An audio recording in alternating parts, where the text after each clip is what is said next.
Hoy vamos a sumergirnos en un tema fascinante y lleno de misterio. ¿Cómo era el mundo antes del diluvio? Un evento que marcó un antes y un después en la historia de la humanidad. ¿Te has preguntado alguna vez cómo vivían las personas en ese tiempo? ¿Qué creían o qué tipo de tecnología poseían? En este día exploraremos todos esos aspectos, desde el clima y la geografía hasta la religión, cultura, tecnología y la moralidad de las personas que vivían antes de esta gran catástrofe enviada por Dios. Así que prepárate para descubrir un mundo completamente distinto al que conocemos hoy en día. Antes de continuar, si todavía no lo has hecho, te invito a que te suscribas a la Palabra de Dios, actives la campanita y dejes un like para seguir recibiendo más contenido de nuestro canal. Además, comparte este video con tus amigos para que ellos también puedan conocer más sobre este apasionante tema. Lo primero que debemos entender es que el mundo antes del diluvio era muy diferente al que habitamos hoy. La Biblia nos ofrece pistas que nos permiten vislumbrar cómo era esa época. Por ejemplo, uno de los aspectos más sorprendentes es la longevidad de las personas que vivían antes del diluvio. ¿Sabías que la mayoría de los patriarcas bíblicos de aquel tiempo vivieron cientos de años, incluso algunos cerca del milenio? Adán, el primer hombre, vivió 930 años. Su hijo Set alcanzó los 912 y Matusalén, conocido por ser el hombre más longevo, vivió 969 años. Noé, quien construyó el arca y sobrevivió al diluvio, vivió 950 años. Estos datos nos muestran que las condiciones de vida en esa época eran completamente diferentes a las actuales. Una de las teorías más aceptadas para explicar la larga vida de estas personas es la existencia de una capa de vapor que envolvía la tierra, mencionada en la Biblia como las aguas de arriba. Esta capa habría creado un efecto invernadero global, manteniendo el clima cálido y estable en todo el planeta, protegiendo a la humanidad de la radiación solar dañina. Esta condición favorable permitió que los seres humanos vivieran durante siglos sin sufrir los efectos del envejecimiento acelerado que experimentamos hoy en día.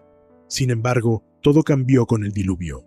Cuando esta capa de vapor colapsó, provocó las lluvias torrenciales que inundaron la tierra durante 40 días y 40 noches.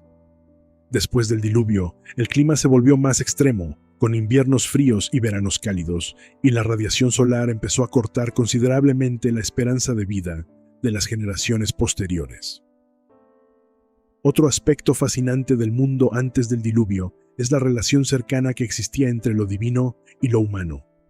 La Biblia describe cómo Dios hablaba directamente con varias personas en ese tiempo, dándoles instrucciones, advertencias y bendiciones.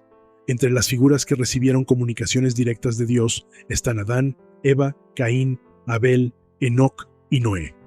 Estos diálogos entre Dios y los seres humanos nos muestran una conexión más íntima entre lo celestial y lo terrenal, una relación que se fue debilitando con el tiempo debido a la corrupción y el pecado. Uno de los episodios más enigmáticos en la historia antes del diluvio es la aparición de los Nefilim.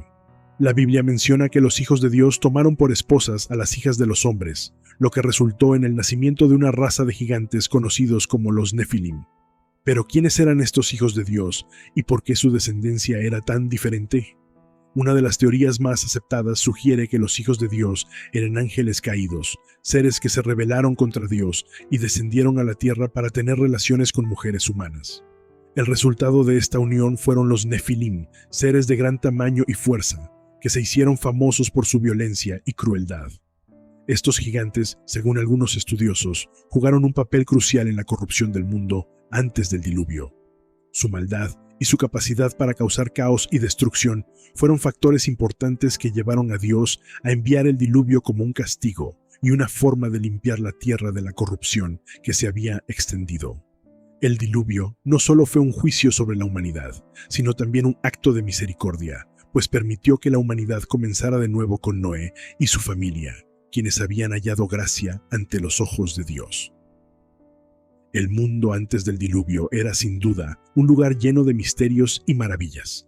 Las personas vivían durante siglos, la tecnología y la cultura estaban influenciadas por una relación directa con lo divino, y la tierra misma era un lugar diferente, protegido por una atmósfera que favorecía la vida. Pero al mismo tiempo, también era un mundo donde el pecado y la corrupción crecieron de manera descontrolada, llevando al juicio de Dios sobre la humanidad. A través del diluvio, la tierra fue purificada, permitiendo que una nueva era comenzara bajo el pacto de Dios con Noé. Este fascinante tema nos muestra cómo la historia bíblica está llena de eventos que no solo reflejan la relación de Dios con la humanidad, sino también la fragilidad de nuestra existencia y la importancia de vivir conforme a su voluntad. ¿Quiénes eran los ángeles caídos y que llevó a su rebelión contra Dios? Para entender esta historia, debemos retroceder aún más en el tiempo, antes de la creación de nuestro mundo. Según la Biblia, en ese tiempo, Dios ya existía en su esplendor junto a su Hijo, Jesús, y también había creado a los ángeles, seres espirituales que le rendían adoración y servían fielmente. Entre ellos se destacaba uno en particular, conocido como Lucifer, que significa estrella de la mañana. Este querubín ungido tenía una belleza deslumbrante, una inteligencia excepcional y un poder sin igual. Era el encargado de cubrir el trono de Dios con sus alas y lideraba a los ángeles en su adoración. Sin embargo, a pesar de su elevada posición, Lucifer no estaba satisfecho. Impulsado por el orgullo, la envidia y una ambición desmedida, deseaba ser igual a Dios. Logró convencer a un tercio de los ángeles para unirse a él en su rebelión contra el Creador. Su objetivo era usurpar el lugar de Dios y ser adorado por todas las criaturas. Pero la soberanía y el poder de Dios eran insuperables. Ante la traición, Dios expulsó a Lucifer y a los ángeles rebeldes del cielo, arrojándolos a la tierra. Desde ese momento, Lucifer pasó a ser conocido como Satanás, que significa adversario, y los ángeles que le siguieron se convirtieron en demonios, seres malignos que operan bajo su mando. Este evento marcó el inicio de una guerra espiritual, una lucha entre dos reinos, el reino de Dios y el reino de Satanás. Al crear la tierra y poner al hombre y a la mujer en ella, hechos a su imagen, Satanás vio una oportunidad de venganza contra Dios y una forma de destruir su obra. Consideró la tierra como su dominio y a Adán y Eva como intrusos. Usando a la serpiente como su instrumento, Satanás ideó un plan para engañarlos y arrastrar a la humanidad a la caída. Desde el comienzo de la creación, la humanidad ha estado marcada por decisiones críticas que definen su relación con Dios. La serpiente, el más astuto de todos los animales creados, engañó a Eva, haciendo que dudara de la palabra divina. Le prometió que si comía del fruto prohibido, sus ojos se abrirían y sería como Dios, conociendo el bien y el mal. Seducida por esta mentira, Eva comió del fruto y lo compartió con Adán, quien también desobedeció a Dios. Este acto de rebeldía tuvo consecuencias devastadoras. Perdieron su comunión con el Creador, su inocencia original y la autoridad que les había sido conferida sobre la tierra. Al pecar, entregaron este dominio a Satanás, quien desde entonces se convirtió en el príncipe de este mundo. El pecado, entonces, se infiltró en la humanidad, trayendo consigo muerte, sufrimiento, enfermedad, violencia, injusticia y rebelión contra Dios. La historia de Caín y Abel, hijos de Adán y Eva, es uno de los primeros ejemplos de esta tragedia. Abel, un pastor de ovejas, ofreció a Dios lo mejor de su rebaño como sacrificio, mientras que Caín, agricultor, presentó frutos de la tierra sin la misma devoción. Dios, complacido con Abel y su ofrenda, no sintió lo mismo por la ofrenda de Caín, lo que desató en este último ira y celos. En lugar de aceptar la corrección divina, Caín llevó a su hermano Abel al campo y lo asesinó. Cuando Dios confrontó a Caín, preguntando por Abel, éste respondió con insolencia: ¿acaso soy yo el guardián de mi hermano? Dios, que todo lo sabe, condenó a Caín, afirmando que la sangre de Abel clamaba desde la tierra. A pesar de su pecado, Dios mostró misericordia al marcar a Caín para que nadie lo matara en venganza. Noé, a pesar de su misión divina, enfrentó una gran oposición y burlas por parte de su generación.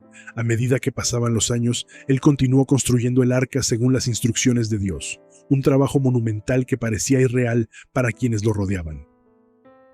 La incredulidad de la gente era palpable. Mientras Noé trabajaba en esta gigantesca embarcación, la cultura a su alrededor se sumía en la corrupción y el pecado. Las advertencias de Noé cayeron en oídos sordos, pues la sociedad estaba demasiado inmersa en sus placeres y pecados como para escuchar la voz de Dios a través de él. Cuando finalmente se completó el arca, Dios instruyó a Noé a reunir a su familia y a los animales. A pesar de la incredulidad generalizada, Noé fue obediente. Él llevó a su esposa, sus hijos, Sem, Cam y Jafet, y las esposas de sus hijos. La escena de los animales entrando al arca es un símbolo poderoso del plan de salvación que Dios había orquestado. Cada especie, desde los más grandes hasta los más pequeños, se acercaba al arca como si fueran guiados por una fuerza sobrenatural. Esto debía servir como un claro recordatorio de que la creación de Dios respondía a su voz, mientras que los seres humanos, quienes fueron creados a su imagen, desoían sus advertencias. Una vez que todo estuvo dentro, Dios cerró la puerta del arca, lo que significó el inicio del juicio divino. Entonces comenzaron las lluvias. La Biblia nos dice que llovió durante 40 días y 40 noches, pero no fue solo la lluvia la que causó la inundación. Las fuentes del abismo se abrieron y las aguas comenzaron a subir. La tierra que antes era un hogar para la humanidad y la creación de Dios se convirtió en un mar de destrucción. Aquellos que habían ignorado las advertencias de Noé se dieron cuenta demasiado tarde de su error. La desesperación llenó el aire mientras buscaban una forma de escapar del inminente juicio. El arca se convirtió en el refugio de Noé y su familia, un símbolo de esperanza y salvación en medio de la devastación. Mientras las aguas cubrían la tierra, Noé, su familia y los animales estaban a salvo, a flote en la inmensidad del diluvio. Durante esos días oscuros, el arca se convirtió en un microcosmos de vida, preservando lo que Dios había creado y amparando a aquellos que habían respondido a su llamado. A través de esta narrativa, encontramos una lección sobre la obediencia y la fe. Noé es presentado como un hombre justo que, a pesar de la adversidad y la burla, confió en las promesas de Dios. Su historia nos recuerda que la obediencia puede requerir sacrificios y que la fe a menudo se prueba en tiempos de incertidumbre. Además, es un llamado a permanecer alertas y preparados para las advertencias de Dios, reconociendo que su justicia siempre prevalecerá, aunque el mundo a nuestro alrededor no lo entienda. Así, la historia de Noé y el diluvio se convierte en un relato atemporal sobre la redención, la justicia divina y la esperanza. A través de la fe y la obediencia, Noé se convirtió en un ejemplo para todos nosotros de cómo enfrentar los desafíos y permanecer firmes en nuestras convicciones, incluso cuando el mundo parece estar en contra nuestra. Finalmente, llegó el día en que Dios le dijo a Noé que entrará en el arca junto con toda su familia, porque había sido considerado justo en esa generación. Se le instruyó a llevar 7 pares de animales limpios, tanto machos como hembras, y 2 de cada tipo de animales impuros, junto con aves del cielo en pares. Después de 7 días, Dios prometió que haría llover sobre la tierra durante 40 días y 40 noches. Noé obedeció y entró en el arca con su familia y los animales que Dios le había ordenado llevar. En ese momento, tenía 600 años cuando el diluvio comenzó a caer sobre la tierra. En el día señalado por Dios, se rompieron las fuentes del gran abismo, y se abrieron las ventanas de los cielos, lloviendo sobre la tierra durante 40 días y 40 noches. Las aguas aumentaron rápidamente, cubriendo toda la tierra, incluso las montañas más altas. Así, toda carne que se movía en la superficie fue destruida, en un evento que cambió para siempre el rumbo de la historia. Mientras las aguas inundaban la tierra, Noé y su familia permanecieron aislados en el arca durante 150 días. Sin embargo, Dios no se olvidó de Noé. Envió un viento sobre la tierra que comenzó a hacer que las aguas disminuyeran. Las fuentes del abismo y las ventanas del cielo se cerraron, y la lluvia finalmente cesó. Después de 150 días, el arca reposó sobre los montes de Ararat. Las aguas continuaron disminuyendo hasta que, en el 10º mes, las cimas de las montañas comenzaron a aparecer. Noé esperó otros 40 días y abrió la ventana del arca, soltando un cuervo que iba y venía mientras las aguas aún cubrían la superficie. Luego, soltó una paloma para ver si las aguas habían bajado. La paloma, sin embargo, no encontró lugar donde posarse y regresó al arca, ya que aún había agua sobre la tierra. Después de otros 7 días, Noé volvió a soltar la paloma. Al atardecer, la paloma regresó con una hoja fresca de olivo en el pico, señalando que las aguas habían disminuido. Así, Noé esperó otros 7 días y soltó la paloma nuevamente, pero esta vez no regresó. Entonces, Noé retiró la cubierta del arca y vio que la superficie de la tierra estaba seca. En el año 601, en el primer mes, El primer día del mes, las aguas se habían secado. Noé retiró la cubierta y vio que la tierra estaba seca, y en el segundo mes, a los 27 días, la tierra estaba completamente seca. Dios habló a Noé, diciéndole que saliera del arca junto a su esposa, sus hijos y las esposas de sus hijos, así como todos los animales que estaban con él, tanto aves como ganado, y toda criatura que se arrastra sobre la tierra, para que se dispersen y multipliquen. Salieron Noé, sus hijos, su esposa y las esposas de sus hijos, junto con todos los animales, reptiles y aves, según sus familias. Luego, Noé construyó un altar al Señor y tomó de todos los animales limpios y de toda ave limpia, ofreciendo holocaustos sobre el altar. El Señor percibió el aroma agradable y dijo en su corazón que no maldecidía más la tierra por causa del hombre, ya que la imaginación del corazón del hombre es mala desde su juventud. Asimismo, prometió que mientras dure la tierra, la siembra y la cosecha, el frío y el calor, el verano y el invierno, el día y la noche no cesarán. Dios bendijo a Noé y a sus hijos, dándoles la orden de ser fecundos, multiplicarse y poblar la tierra. El temor y el pavor de los hombres se extenderán sobre toda bestia, ave y todo ser que se mueve en la tierra, así como sobre los peces del mar. Todo lo que respira y vive será para su alimento. Así como se les dio la hierba verde, se les permite comer, pero no podrán consumir la carne con su vida, es decir, con su sangre. De cada animal y del hombre se exigirá cuentas por la sangre derramada. Génesis 9, 1, 5. Dios también estableció un pacto con Noé y sus descendientes, asegurando que nunca más sería destruida la humanidad por un diluvio. Este pacto incluye a toda criatura viviente y se simboliza con un arco en las nubes. Cuando surjan nubes, el arco se verá en ellas, recordando su promesa de no volver a enviar un diluvio para acabar con toda carne. Génesis 9, 8, 17. El arco iris representa la fidelidad y la bondad de Dios, simbolizando una nueva oportunidad para la humanidad.